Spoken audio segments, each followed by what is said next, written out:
ओम नमः शिवाय। अध्याय 5। भगवान शिव के लिंग एवं साकार विग्रह की पूजा के रहस्य तथा महत्व का वर्णन।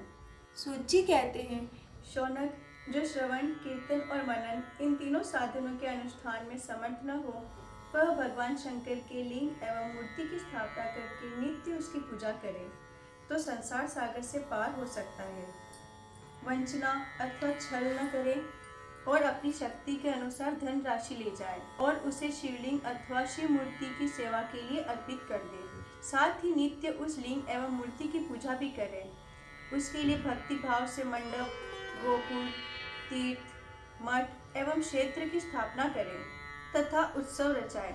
वस्त्र, गंध, पुष्प, धूप, दीप तथा पुआ और शाक आदि व्यंजनों से युक्त भांति भांति के भक्ष्य भोज अन्न नैवेद्य के रूप में समर्पित करे। छत्र, ध्वजा, व्यंजन, चामर तथा अन्य अंगों सहित रोजोपचार की भांति सब सामान भगवान शिव के लिंग एवं मूर्ति को चढ़ाएं। प्रदक्षिणा, नमस्कार तथा यथाशक्ति जप करें। आवाहन से लेकर विसर्जन तक सारे कार्य प्रतिदिन भक्ति भाव से संपन्न करें। इस प्रकार शिवलिंग अथवा मूर्ति में भगवान शंकर की पूजा करने वाले पुरुष श्रवणादि साधनों का अनुष्ठान न करे तो भी भगवान शंकर की प्रसन्नता से सिद्धि प्राप्त कर लेता है।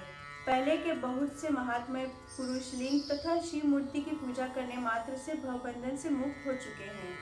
ऋषियों ने पूछा, मूर्ति में ही सर्वत्र देवताओं की पूजा होती है, लिंग में नहीं, परंतु भगवान शिव की पूजा सब जगह मूर्ति में और लिंग में भी क्यों की जाती है? सूची ने कहा, मुनीश्वरों, तुम्हारा यह प्रश्न तो बड़ा ही पवित्र और अत्यंत अद्भुत है। इस विषय में महादेव जी ही वक्ता हो सकते हैं। दूसरा कोई पुरुष कभी और कहीं भी इसका प्रतिपादन नहीं कर सकता। इस प्रश्न के समाधान के लिए भगवान शिव ने जो कुछ कहा है और उसे मैंने गुरु जी के मुख से जिस प्रकार सुना है उसी तरह क्रमशः वर्णन करूंगा। एकमात्र भगवान शिव ही ब्रह्म रूप होने के कारण निष्कल निराकार कहे गए हैं। स्वरूपवान होने के कारण उन्हें सकल भी कहा गया है, इसलिए वे सकल और निष्कल दोनों हैं। शिव जी के निष्कल निराकार होने के कारण ही उनकी पूजा का आधारभूत लिंग भी निराकार ही प्राप्त हुआ है, अर्थात शिवलिंग शिव के निराकार स्वरूप का प्रतीक है। इसी तरह शिव के सकल या साकार होने के कारण उनकी पूजा का आधारभूत विग्रह साकार प्राप्त होता है, अर्थात शिव का साकार विग्रह उनके साकार स्वरूप का प्रतीक होता है। सकल और अकल, समस्त अंग आकार सहित साकार और अंग आकार से सर्वथा रहित निराकार रूप होने से ही वे ब्रह्म शब्द से कहे जाने वाले परमात्मा है। यही कारण है कि सब लोग लिंग निराकार और मूर्ति साकार दोनों में ही सदा भगवान शिव की पूजा करते हैं। शिव से भिन्न जो दूसरे दूसरे देवता हैं वे साक्षात ब्रह्म नहीं है, इसलिए कहीं भी उनके लिए निराकार लिंग नहीं उपलब्ध होता। पूर्व काल में बुद्धिमान ब्रह्मपुत्र सनत कुमार मुनि ने मंदराचल पर्वत पर नंदिकेश्वर से इसी प्रकार का प्रश्न किया था। अध्याय 6। सनत कुमार बोले, भगवान शिव से भिन्न जो देवता हैं उन सबकी पूजा के लिए सर्वत्र प्राय वेद अर्थात मूर्ति मात्र ही अधिक संख्या में देखा है और सुना जाता है। केवल भगवान शिव ही पूजा में लिंग और वेद दोनों का उपयोग देखने में आता है। अतः कल्याणमय नंदिकेश्वर, इस विषय में जो तत्व की बात हो उसे मुझे इस प्रकार बताइए जिससे अच्छी तरह समझ में आ जाए।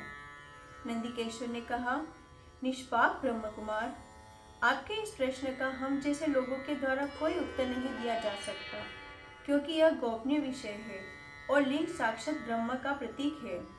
तथापि आप शिव भक्त हैं, इसलिए इस विषय में भगवान शिव ने जो कुछ बताया है उसे ही आपके समक्ष कहता हूँ। भगवान शिव ब्रह्म स्वरूप और निष्कल अर्थात निराकार है, इसलिए उन्हीं की पूजा में निष्कल लिंग का उपयोग होता है। संपूर्ण वेदों का यही मत है। सनत कुमार बोले, महाभाग योगींद्र, आपने भगवान शिव तथा दूसरे देवताओं के पूजन में लिंग और वेद के प्रचार का जो रहस्य विभाग पूर्वक बताया है वह यथार्थ है। इसलिए लिंग और वेद की आदि उत्पत्ति का जो उत्कृष्ट वृतांत है उसी को मैं इस समय सुनना चाहता हूँ। लिंग के प्रकृति का रहस्य सूचित करने वाले प्रसंग मुझे सुनाइए।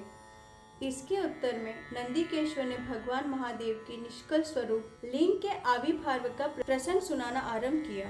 उन्होंने ब्रह्मा तथा विष्णु के विवाद, देवताओं की व्याकुलता एवं चिंता, देवताओं का दिव्य कैलाश शिखर पर गमन, उनके द्वारा चंद्रशेखर महादेव का स्तवन, देवताओं से प्रेरित हुए महादेव जी का ब्रह्मा और विष्णु के विवाह स्थल में आगमन तथा दोनों के बीच में निष्कल आदि अंतरहित भीषण अग्निस्तंभ के रूप में उनका आविर्भाव आदि प्रसंगों की कथा कही।